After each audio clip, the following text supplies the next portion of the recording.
premiere, joined by Nader Hashemi. He's an associate professor of Middle East and Islamic politics at Georgetown University. Professor, thank you very much for your time. Firstly, I want to start with how just significant a leader Raisi was in Iran. I mean, considering his close ties with Ayatollah Khamenei and the Revolutionary Guards, how might his absence affect the country's political stability and power dynamics? I don't think the impact will be significant for the following reason. The president in Iran is not the most powerful political figure. The supreme leader is. In fact, he's overwhelmingly powerful. Now, Iran has had in the past independent-minded, charismatic presidents that have been able to assert their will within the confines of the Islamic Republic of Iran's constitution. But what has happened in previous decades is that some of this independence that previous presidents have demonstrated have clashed with the wishes of Iran's ruling elite, producing deep factionalism. And so roughly 10, 12 years ago, after the Green Movement crisis in 2009, when there was effectively a stolen presidential election to prevent the reformist candidate from assuming power, the power of the presidency in Iran has been significantly diminished. When Ebrahim Raisi runs for office, he's basically widely considered to be a puppet of the supreme leader. His election was effectively orchestrated by the senior elements of the regime to ensure his victory so that he would work in close coordination with the supreme leader. And it's the supreme leader who really determines the broad contours of Iran's domestic policy and foreign policy. So the death of the president is not going to make a huge difference in terms of where Iran is headed and what policies it's pursuing. So I think that's the right way to view the significance of the death of President Ebrahim Raisi. Speaking of policy, Professor Raisi was responsible for enforcing the hijab and chastity law, and that gave unlimited power to the morality police in the country. Reports are saying women have been celebrating his death. Do they have reason to? What impact is his absence going to have on women's rights in particular? His death is not going to have a significant impact because the policies that you just alluded to, which were very repressive and very draconian, particularly against women after the uprising in 2022, were policies that had clear support from the senior echelons of the regime, including the office of the supreme leader. But I think why some people are celebrating his death is because if you look back over the history of the Islamic Republic of Iran, roughly 45 years since the revolution, Ebrahim Raisi is one of the most notorious figure with a lot of blood on his hands. Not only did he preside over the crackdown on women's rights in 2022, but he was the head of judiciary in 2019 when there was another uprising that killed at least 500 people, and he presided over that crackdown. But more significantly, in 1988, he was one of the 4 notorious hanging judges that sent roughly 5,000 people to the gallows in Iran's Evin prison, marking one of the darkest moments of the history of the Islamic Republic of Iran.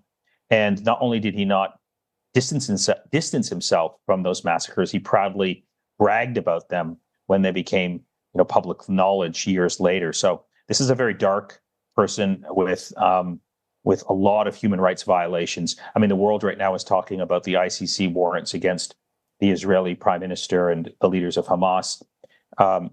If there was, justice in this world, Ebrahim Raisi, if he was still alive and someone could get his hands on him, he deserves to be in a jail cell in The Hague beside Benjamin Netanyahu and other war criminals. Professor, and we know the election is slated for June 28th. That's about a month away. Who has a good chance to take over? I mean, how likely could we expect a more moderate, reformist leader? Who's perhaps more friendly to the West?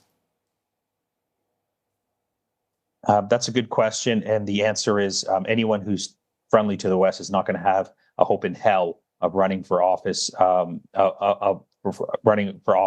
in terms of Iran's presidency and getting, getting elected. I think what's going to happen now is that because the big issue in Iran in terms of the future of the Islamic Republic is the succession crisis in terms of who the next supreme leader will be. The current supreme leader is 85. He's ailing. Ebrahim Raisi, interestingly, was one of the candidates who was widely assumed to be a possible successor. With him out of the way, the next likely candidate is the current son of the supreme leader. We could talk about him if you want. But the point here is that because the Islamic Republic of Iran is on very shaky ground domestically, it suffers from low levels of political legitimacy, and there's a succession crisis. The leaders of the Islamic Republic of Iran, the ruling elite, are not going to want to rock the boat by having an election where some independent-minded candidate can rise to the top and become president. I suspect what's going to happen is they're going to try and find another regime loyalist similar to Ebrahim Raisi, who is a devotee of the supreme leader and can go through the motions of getting elected in what will certainly not be a free and fair election, but will have the pretensions of having some popular support. And then that person can occupy the position as the country tries to navigate the future of a very uncertain succession crisis. So this is, I think, a big challenge facing the ruling elite in Iran, is how do they conduct an election that can generate some voter turnout so they can send a message to Iran's enemies that the regime does have popular support, when objectively speaking, it has very low levels of public support. I think that's the big challenge facing the Islamic Republic of Iran between now and June the 28th, when the next presidential election, and I put election in quotes, is supposed to take place. You described Raisi as a dark figure a moment ago in our conversation.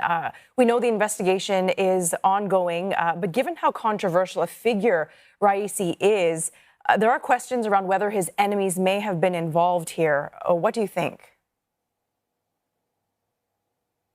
You know, that's a good question. I mean, given the authoritarian nature of the Islamic Republic of Iran, and given the fact that the big question that's hanging over the future of the Islamic Republic is the question of succession to the supreme leader, and that there are basically two factions, two groups among the ruling elite that are jockeying for position, some supporting Ebrahim Raisi, some supporting the son of the current supreme leader. It's not, I think, beyond the realm of reasonable speculation to ask whether the downing of this helicopter and its crashing involved a foul play. Now, I think objectively speaking, we can't say anything with certainty unless there's an independent investigation. That's not going to happen because Iran is a very authoritarian political system. There's not going to be an opportunity for an independent investigation to take place. Maybe sometime down the road, we might find the truth. We might get the full story of what happened yesterday with this helicopter. But I think it's perfectly, within the realm of speculation to ask whether there are darker forces involved, given the fact that Raisi was a possible candidate for the most powerful position in the Islamic Republic of Iran, that of the supreme leader, and those people among Iran's ruling elite. Some of them may not wanted him to contest that position. But again, there's no way we can say with certainty unless there's an independent investigation, and there's no likelihood of that happening for the reasons that I just mentioned.